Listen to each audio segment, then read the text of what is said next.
இப்போ நீங்க சொல்ற அந்த வாதம்படியே அந்த சங்கீதா அவர்கள் அந்த வீட்டுக்குள்ளே திரும்பி இருந்தால் ஏதோ ஒரு சூழல்ல மீண்டும் கணவன் மனைவியாக அவர்கள் இருப்பதற்கு சேருவதற்கு வாய்ப்புகள் இருக்கும். மகனுக்கோ மகளுக்காகவோ வாய்ப்பு இருக்கும். ஆனா இவன் தான் அந்த வேலையை செய்யவே விடக்கூடாது, சங்கீதாவே துரத்தி அடிக்கணும், கொடுமைப்படுத்தி விரட்டி விடணும்ன்றதுல முடிவில் இருக்கார்ல. இவர் எப்படி நாட்டு மகளுக்கு நல்லது செய்வார்? இன்னைக்கு மகளிர் தினத்தில் பெரிய பட்டியல் வாசித்தாரு. நான் மாமனாக இருப்பேன், தாய் மாமனாக இருப்பேன், மோதிரம் போடுவேன், அதை பண்ணுவேன், இதை பண்ணுவேன், நான் விலையில்லா அதை கொடுப்பேன், இதை எல்லாம் சொல்கிறாருல்ல. இது எல்லாம் ஏற்கனவே இங்கே இருக்கிறது.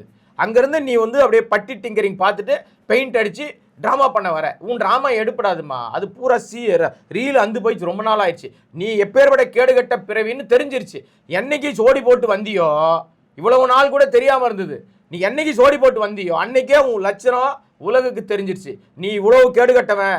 எந்த பெண்மணியும், தமிழ்நாட்டில் இருக்கிற எந்த பெண்மணியும் எல்லாத்தையும் பொறுத்துப்பாங்க.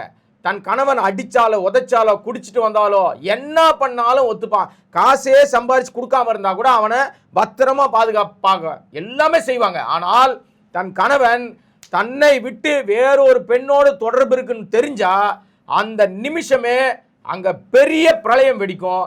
அவனுக்கு அப்படி ஒரு அடி விழும். செருப்பாலே அடிப்பாங்க, விளக்கு மாத்தால் அடி விழும். அண்ணன் தம்பி இருந்தான்னா போய் பல சம்பவங்களை பார்க்க வெட்டானுங்க போயிட்டு இதெல்லாம் நடக்கும். ஏன்னா நம்முடைய கல்ச்சர் அப்படி. கட்டிய மனைவி இருக்கும்போது தகாத உறவு வச்சுக்கிட்டானா அவனுக்கு செருப்படி கன்ஃபார்ம். நீ அதைத்தானே செய்யற, அதைத்தான் நார்மலைஸ் பண்றாரு இந்த யோகேஷ் சிகாமணி. என் பிரச்சனையை நான் பார்த்துக்கிறேன், நீங்கள்லாம் எதுவும் தலையிடாதீங்க, அது அவ்வளவு ஒர்த்து இல்லைன்றான். டே மானங்கட்டவனே, சோத்துல உப்பு போடுத்தாண்டா சாப்பிடுற, உன் மனைவி பிரச்சனையே ஒர்த்து இல்லைன்றனா நீயே ஒர்த்து இல்லையே.